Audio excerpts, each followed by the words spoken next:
Hello everyone, Jason here with VC Edge. Today we're going to be doing part 6 of the interface knife build, and it's going to be all about the pivot screws. Here's one that's already been anodized, and the interesting thing about this part is that the way that it looks is very much determined by the tool paths that you decide to take, and there's a lot of different ways you could achieve the same overall shape but different finishes. So I'm going to try a few different ones and see which one I like the best, then I'll make a bunch more like it.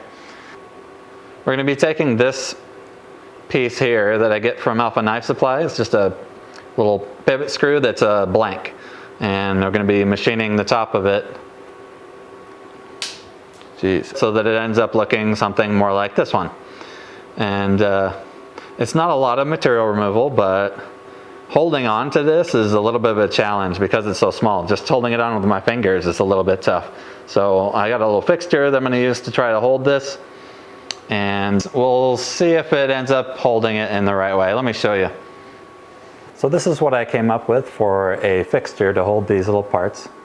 I'm using these little set screws that have a brass tip on them to hold the parts in place. They just sit into these little spots that I machined really, really close so that they don't have any movement. And the set screw basically just comes in and presses against the threads right here. Now, one of the challenges with this particular part is even if you tighten it down really well, because it's threaded, it will have the tendency to come unscrewed if you machine it a certain way. Let me get an end mill and I'll show you what I'm talking about. Normally when doing this machining, you'd want to come in with your end mill, and to take off the major amount of material, you'd want to come in from the outside and machine all this material off. But because the tool spins clockwise, that has the effect of, when it hits the material, it has the effect of unscrewing the pivot screw. So instead of coming in from the outside, I'll actually come in from the inside.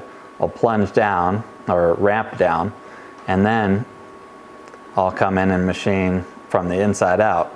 And because this is spinning clockwise again, that will have the effect of pushing from the inside out. That turns the screw, or it tries to turn the screw clockwise, so that'll just tighten it down if it does try to move at all.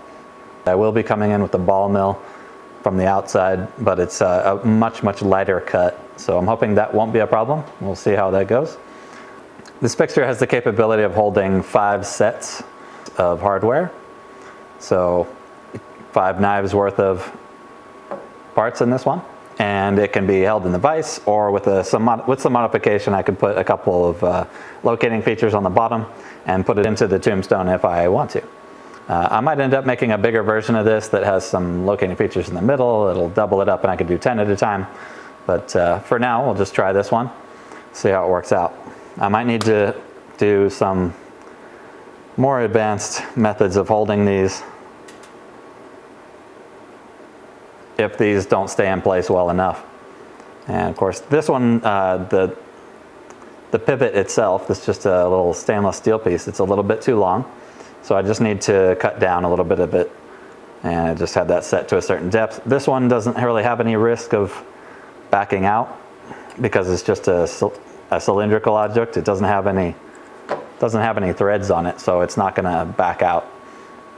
So that one's pretty safe. It's got a little hole here for locating, so I'll use the probe to touch the middle of this and the top. Also, after this is machined, it's going to be pretty shallow, so I won't be able to just come in here and grab these. So I did make sure that I put a hole that goes all the way through so I can punch these out after the machining's done. That'll make it a little easier to get these out. This one I should be able to grab with some tweezers or something and pull it out, no problem. Now these pivot screws, they come as a blank from Alpha Knife Supply. You can get them with the Torx tip in the head, but it's not machined very deep. Like, they use some kind of broaching tool to do it, and it's just not deep enough for the thinness that I want to make this to. So I have to machine in the Torx tip and all the features on the outside. One of the reasons I use this particular one is because it has these threads, which you can probably hardly see here, but it's a really, really fine pitch thread. I think it's 60 threads per inch, which is a non-standard thread. And what that does is on the pivot, when you go to adjust it and adjust the tension of the knife, this allows you to get finer adjustments. If you have a coarser screw, you'll sort of try to tighten it a little bit and it'll either be too tight or too loose. So it's really annoying. This will help a lot just to have some more control over how tight the pivot is. All right, so let's go ahead and machine these. We'll just do this one set and see how it looks. And then we'll probably try another slightly different method and see how those look. We'll see how which ones I like the best. And then we'll do more of those.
So there is the first style.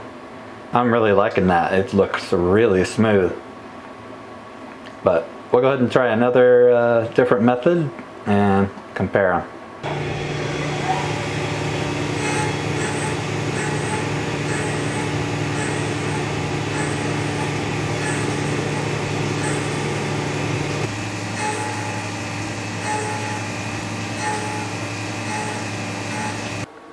Alright, so here are the two different texture finishes that I'm considering. So we've got the one which is a very smooth finish on the outside. I'm kind of liking that one a lot. Then I have one with the line finish that looks very similar to some of the other parts that the knife has with the lines on it.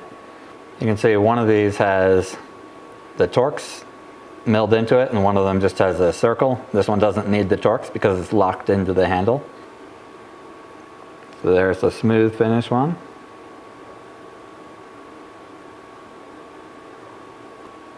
And there's the line finish. So, I don't know. Let me know which one you think looks best, but I think I'm leaning towards the smooth finish, just so there's something different, you know? Instead of everything having the lines all over it, it's got a slightly different texture to it. I think that looks really good. Just a quick check of the Torx tip, see how that works out. So this one's got the lobes in it, but it doesn't lock into anything. The handle's just got a round hole there. And there's just the slightest bit of wiggle in there between the Torx tip and the milled Torx pattern. So that's quite good. So I made this one a little bit tighter. Still has just a little bit of play. That's what you want, because these Torx tips, they're not all manufactured the same. These are some nice ones. These are from Weha. I like those ones really a lot. T10 Torx tip. But there is a variety of these. So you want a lot of different styles to be able to fit, but you don't want this to be stripped out easily either. So there are those parts. They're looking pretty fancy. Of course, there's a million variations of the ways that you could do this. All different types of patterns you could get from different cam tool paths. So here's one more that I did just for fun. And you can see it's got a polished dome on it. I had to do the machining up to a point where it was just the dome, and then take it out of the machine, do the polishing by hand, sand it, and then polish it with some polishing compound. That takes a lot of extra effort. Not really sure it's worth it. It's shiny and everything, and also left a little cusp here instead of machining out the middle. But just another option, something to try. I'll have to set these on my desk and try to decide. The problem with having a polished surface like this is that because it's a part of the knife that sticks out more prominently than other pieces, it's gonna get laid down on the surface, so it'll eventually get all scratched up, and that polished surface won't look as nice anymore. So having a satin or a tumbled or a line finish like this, it'll hide lots of those little scratch imperfections. Yeah, that's the one. I'm almost certain I'm going to use this, at least for the first set. It's looking great. All right, so that's it for this video. Pretty uneventful, actually. These turned out great. I didn't have any major issues with them. Tried a few different styles. I like this one the best. And so I'm just going to make a whole bunch more of these, and then we can move on to the next parts, which will be a lot more interesting. It's going to be some of the hardened steel parts that go into the blade assembly. So look forward to that. Time for me to get back to work. I'll see you on the next video.